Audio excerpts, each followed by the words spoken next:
Welcome back to the Lunchtime Draft Special. I'm Joe DeLeone here on the Bleav Network. Folks, make sure to hit that like button and subscribe, and you don't miss out every Tuesday and Thursday at noon talking NFL Draft. Today, we've got on one of the GOATs of the draft industry, Bucky Brooks, host of the Bucky Brooks Show, also NFL Network and Fox Sports analyst, former NFL player and NFL scout. Bucky, appreciate you joining and hopping on here. I got to ask a first, before we get into the nitty-gritty of this class, nerdy scouting question. What is your favorite position to scout? What, like, the one position that you're always excited to break down? In a weird way, I'm always excited to look at pass rushers. Okay. I Bleav that's the way that you build a championship team, looking up front. So for me, I'm always intrigued to see what the class of pass rushers offers. Now, I'm biased, and I'm very impacted by the fact that I played with Bruce Smith, Derek Thomas, Reggie White. I was in Carolina when Julius Peppers was there. So for me, I feel like that's what I know because I've seen how they impact the game. So I'm always kind of migrating towards the defensive front to see who can get after the pass. I mean, I don't think you could have had better, opening context for like what positions you could have been, inundated with. I agree with you though. I don't know what it is about pass rushers. And I think part of it is just like the freakish athleticism that comes into being good as a pass rusher. It's also like, I feel like one of the most misunderstood positions. I don't know about you. You think what is misunderstood in terms of like the general public doesn't understand. I feel like when we watch so much tape of these guys and we understand like what tools, the length, the bend, the burst, those things are important for producing a good defensive end prospect, 3-4 outside linebacker prospect. But I feel like the general public doesn't always totally get what it takes. Well, this is funny because this comes directly from the mouths of Ozzie Newsome, who is, we talk about the GOAT executive, who's a Hall of Fame player, who has done so many great things in Baltimore. But he always told me when I would hang around him, sack production translates at every level. Guys that get quarterbacks down in high school, they get them down in college. They also get them down in pros. And so he used the example of Elvis Dumervil way back when Elvis Dumervil came out of Louisville. I think he led the country, had 20 sacks, but he was 5'11", didn't really have the measurables. But then he goes to the league and he does the same thing. And Ozzie was just always like, when guys have significant sack production over multiple years, you can believe that they're going to be very productive in the league. From a trait standpoint, I always look at get off and snap count anticipation. The guys who are the best to me are the ones that they are cat-like quick off the ball. They can anticipate it. Some people talk about the ball squeeze or whatever. The best example that I can use is Von Miller in this era is very similar to the way Derek Thomas was when I was playing. It is the burst, the explosiveness off the ball. They put so much pressure on the offensive tackle that a lot of times they just walk into sacks before the guy's out of his stance. So to me, it's understanding that, how quick they get off the ball. And then the other thing is understanding the different styles. You have the speed rusher who is going to use that burst, snap count anticipation, and those things to get off, versus the power rusher who would be the guy that is more like Khalil Mack, right? Khalil Mack is going to come off the ball 2 steps. He's going to put his arm right in the middle of your chest, and then he is going to use a counter based on how you react to that. Power rushers, to me, I would say sometimes have a harder time consistently getting to that high number, 20 sacks, but they can get you in the teens because they're powerful, they overwhelm people or whatever. So understanding the categories that a pass rusher needs to be able to put in. I remember reading Ed Orgeron, who was a great defensive line coach. He said when he was scouting high school recruits that like the biggest thing that he always paid attention to was the get off. If a guy couldn't get off the ball quickly, it was going to be too hard to almost to not even have that instinct to like really get that player to be productive. I think it's a really good opening conversation because this class has 2 premier edge prospects that have been getting buzz for different reasons. Abdul Carter had the production this year. He moves from off-ball linebacker to defensive end. He gets better every single week. But you talked about the production. And Shemar Stewart is a prospect from Texas A&M who didn't really have that college production. And I feel like I see varying opinions on him of, can him only having 1.5 sacks this year, can that work in the NFL? So I just want to get your take on Shemar Stewart and where you think he fits in this class. Well, one, he's super talented. Like, he's gifted in terms of physically. He has a lot of things that you look for. You see him at the combine, you see him work out, you see physically that he possesses the traits. It is concerning that you don't have the production. Within the next category that you go to is pressures and pressure percentage. Like, how often on these pass rushing downs is he getting close to being in the paint? He may get in the paint, but he can't get the quarterback down. And I would say the lesson that I've learned when it comes to guys with traits, Trayvon Walker, having the chance to watch him each and every week in Jacksonville. He's posted seasons with at least 10 sacks in back-to-back years. And he was someone at Georgia who didn't have elite sack production. The difference is, if you're going to like go that route, they need to be like special when it comes to the traits, and you're hoping that you can teach them a move or two. I think those guys can get to like being consistent 8 or 9 sack guys. It's hard for those guys who don't possess the natural wiggle and technical skills to become a guy that is a dominant pass rusher over a sustained period of time. They may have a flash year, but can they do it in multiple years? That can become harder. But Stewart is so talented that someone's going to take a chance that they can teach him a move or two and kind of help him with his instincts to become a better player. Yeah, I'm on the same page with you on Stewart, where I definitely have pause, like not being there on him being a first round pick, but definitely having pause on like, hey, there's a world that he doesn't play to the potential that everyone's putting out there. And I think part of that, I'm kind of hoping he doesn't go in the top 10. He doesn't end up on a team that desperately needs pass rush help, because if he ends up in that situation, the fans are going to get frustrated by a lack of early production. And Trayvon Walker, who you just brought up, it felt like immediately first season, everybody was saying, hey, this guy's not panning out. He's not playing the way that he should have been. And he's gotten better every single year. It feels like Stewart's going to be on that same path. And there's a reason why he kind of gets those same comparisons between him and Walker. Yeah, he may be on that path. And part of Trayvon's criticism came from the fact that people were comparing him directly to Aiden Hutchinson. Hutchinson, by all accounts, was the more productive player in college, and he was the guy that many expected to be number 1 overall because the team needed a pass rusher, and he was the best one coming out. Now, it has worked out that Trayvon has been very effective. He certainly has been a solid number 1 overall pick. But if you look at the team, he is more the complement than the feature attraction. You would like someone that if you're going to take him to the top 10, particularly number 1 overall, you want him to be the main attraction, that the offensive coordinator spends most of the time talking about, we need to defend. We need to figure out a way to slow this guy down. So whether it's that sliding protection over there, using chips and those things, as opposed to, hey, if he happens to get off, we're fine. We're going to focus our efforts on making sure that the other guy is the one that doesn't get to the paint and impact the passing game. Now, the guy that definitely fits this description of what we're talking about of being the big name player that could have some pretty early production, Abdul Carter fits the billing. I have been so exciting watching this kid play, because you see a player who transitioned from linebacker to defensive end. And at first he was just trying to be more athletic than everybody and just use that to win. But the fact that every week you started to see more nuance and detail in how he was using his hands, that's what makes me feel like, oh, he's going to go into the NFL, and every single year he's going to improve and he's going to get stronger and he's going to have a lot better technique. One thing that I found like really interesting, I was listening to McCoy and Van Noy, which is a show on Yahoo, which is Joe McCoy and Kyle Van Noy.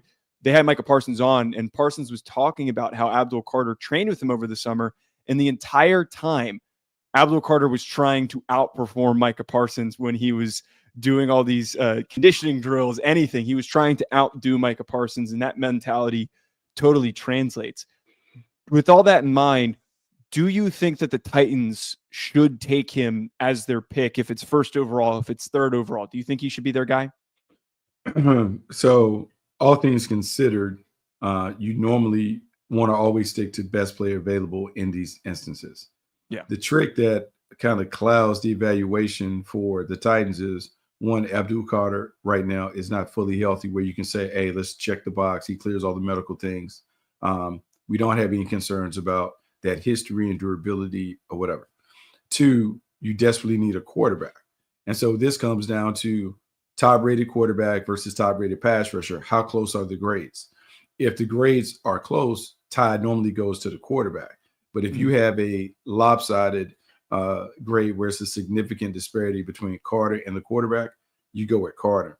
The thing about the Titans, and maybe they were clearing the decks for Abdul Carter when they got rid of Harold Landry, is to have someone that can come in and immediately threaten 10, 11, 12 sacks, because that's what you need, particularly in that division where quarterbacks are going to be the determining factor. You got to deal with C.J. Stroud, Trevor Lawrence comes back, whoever it is, Anthony Richardson or Daniel Jones. You need an athletic playmaker to be able to get after them. I can understand if they make the move for the pass rusher, but I also can understand if they throw a dart and try and find a quarterback. Yeah, the Titans right now feel like such a wild card, and it's going to really impact what happens with the rest of these top 5 picks. And it seems like they're trying to create this market maybe for a trade up. It seems like they're maybe more bought into Cam Ward than we would have thought because of all the positive things that came out of that visit. But with the Cleveland Browns at 2nd overall, it sounds like taking a quarterback could be in their cards. They're dealing with Deshaun Watson's contract. They need a cheap option. The cheapest option you can get is a rookie quarterback. And if they like Shedeur Sanders or Cam Ward, it's worth them making that move. Do you think that the Browns should take a quarterback at the 2 spot? Yes, I think they should, and I think they will. Even if Cam Ward is the presumptive number 1, if he goes, I think Shedeur Sanders is the perfect fit for what the Browns are doing. And I'm always a believer that coaches and executives kind of telling themselves by the moves that they make that can forecast or foreshadow what is about to happen. The Cleveland Browns suddenly trade away DTR after spending 2 years loving him up and talking about how much they liked him, they wanted to develop him and those things. They move off of him to bring in a more stationary, classic drop-back passer in Kenny Pickett.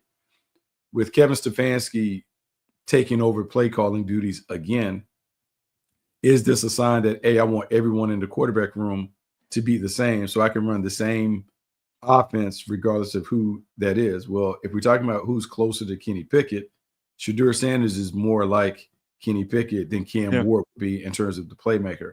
And I also think there is something to Shedeur Sanders played for Pat Shermer. Shedeur Sanders is in a pro environment where he's learning NFL ball and those things. And if you don't believe that people pick up the phone and talk to Pat Shermer about, hey, how does he process? How did he diagnose? How did he learn those things? You're missing it. I think at a time where we normally would celebrate someone who had that background that has been exposed and immersed in the pro game and pro concepts, we haven't done that with Sanders. But to me, that is why I believe the Browns will be very, very comfortable taking him at 2 if he's available. I was really surprised by the smoke that Shedeur Sanders wasn't interviewing well, because everything I heard before that from people was that he was, a great leader. He's a great young man. His teammates loved him. Were you buying any of that stuff, or do you think that this is a smokescreen? No, I mean, I can buy some of it, but I think it all depends on perspective, right? Right.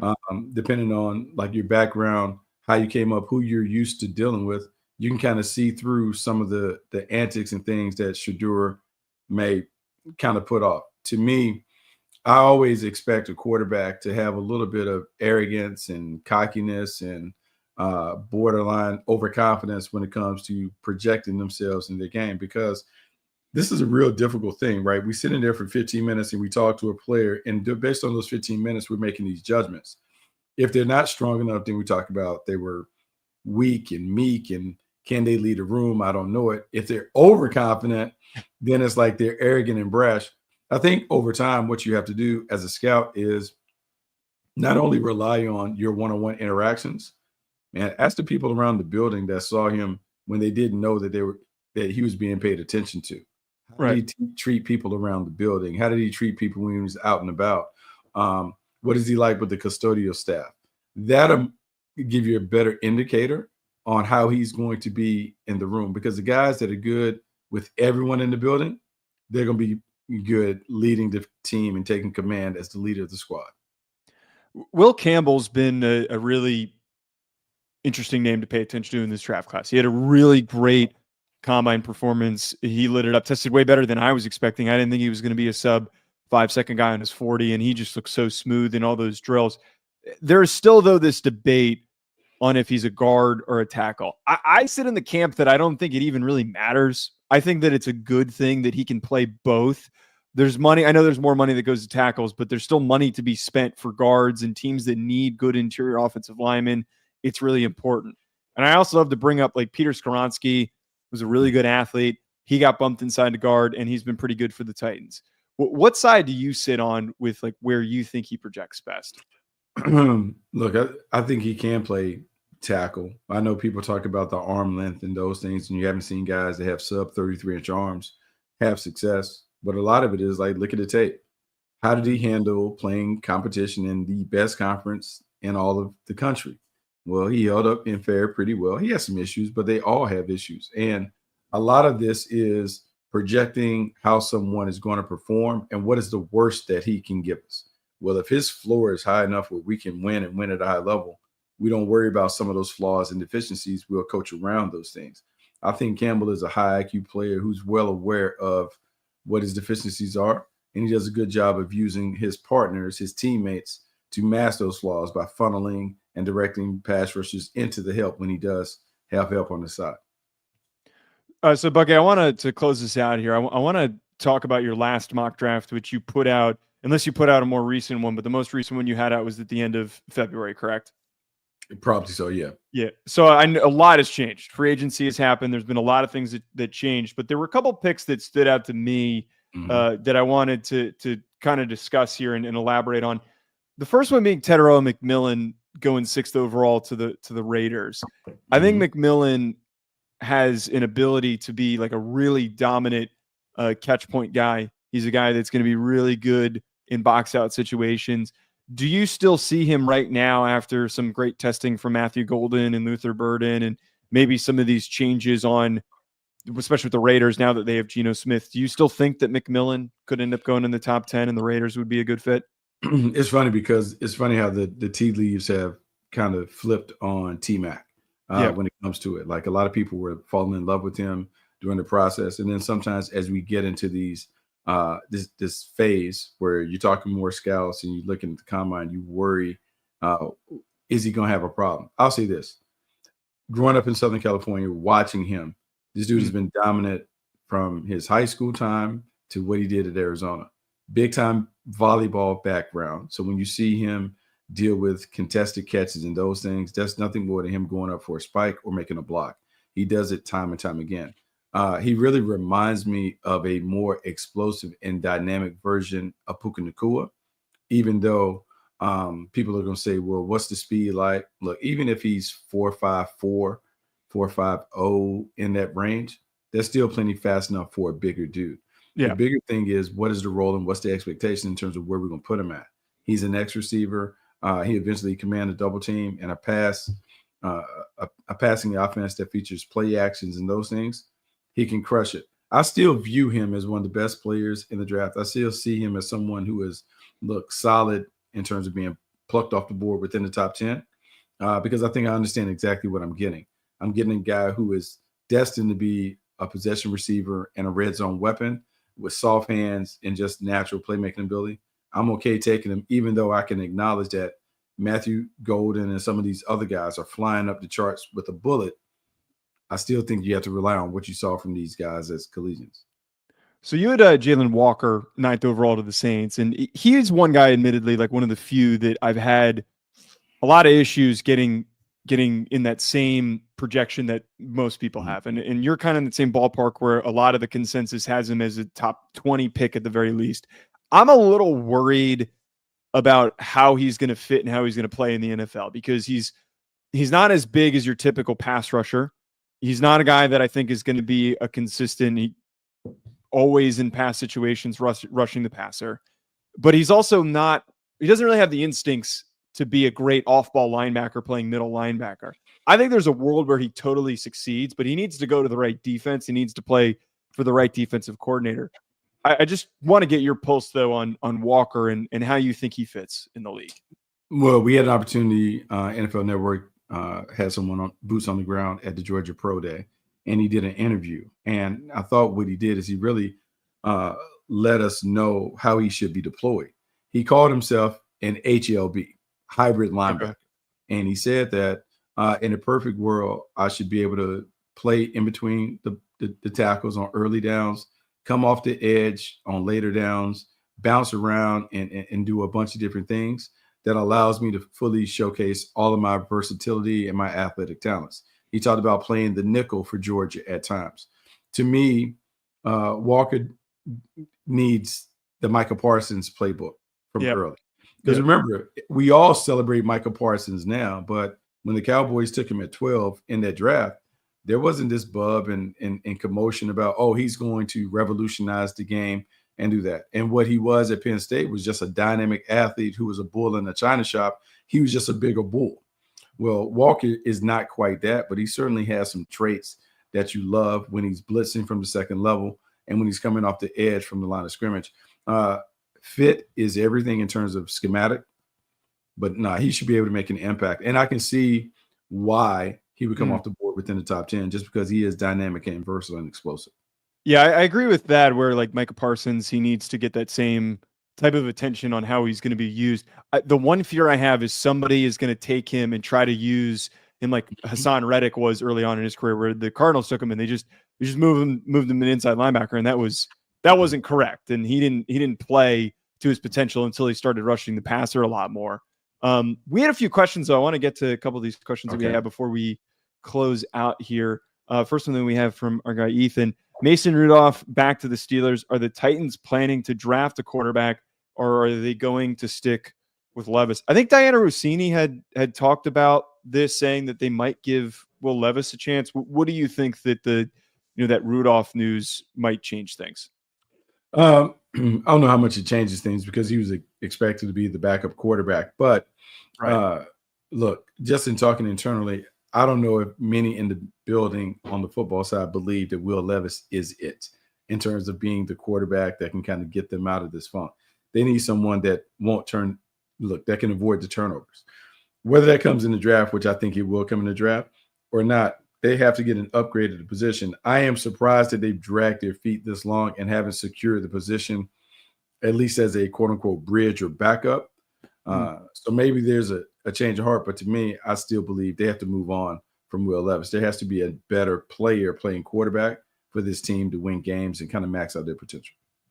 Yeah, I think that there definitely does need to be a better plan. Selfishly, as a Giants fan, I'm hoping that they trade out of the pick and that the Giants can get up there to take my guy Cam Ward. But sadly, I don't know if that's going to come to fruition because it's not smart for the Titans. Our guy Sam Marcoux asks, Dolphins going to go offensive line or secondary in the first round? I feel like that they have to go offensive line, considering the most blatant, obvious issue that they have is protecting Tua. I know some of it's been a little self-inflicted with him scrambling, leading to his injuries, but that offensive line has not come it has not played to its potential. It hasn't played as good as it could, and there's some options where they're going to be picking in the back end of the first round. Yeah, absolutely. There's some options available. They should make sure they shore up the offensive line. Look, follow the money. And the money for the Miami Dolphins is tied up on the offensive side of the ball. You think about the two wide receivers collecting big checks. Think about Tua Tagovailoa getting a big check. You got to make sure that side, at least one side of the ball, is dominant. Their offense has the potential and the pieces to be a dominant unit. Last one before we get out of here from Blake, AYS Sports, my co-host. Was it the right decision for the Saints to hold on to Derek Carr? I feel like they don't really have much of a choice because they're picking at 9. Trading up would only complicate their future more. They're not going to go spend money on any of these big name free agent quarterbacks. Their cap is a mess. This is multi-year process. This isn't something that's going to get fixed this year. Yeah, no, this is a multi-year process, and you're right. You're not going to fix it this year, so you might as well take your time and get it right. It is one of the things that you want to do when you're a team builder is to fully understand where you are and what you need to do to get you back on track to where you want to go. So to me, it makes sense to take the plan that we talked about, a sensible approach, more conservative approach, and then just kind of let it fall to you. When it's time, you'll know when to make the move, and this may not be the time to make it happen. All right, awesome. Well, Bucky, appreciate you hopping on with me. Folks, please hit the subscribe button and don't miss out every Tuesday and Thursday at noon. And also go and check out the Bucky Brooks Show, which is also on Bleav. Bucky, it means a lot having you on here and getting to chat with you all the years they spent reading your mock drafts and all of your great content. So this was awesome, and I'm sure we'll get to catch up soon. Hey, thanks so much for having me on, man.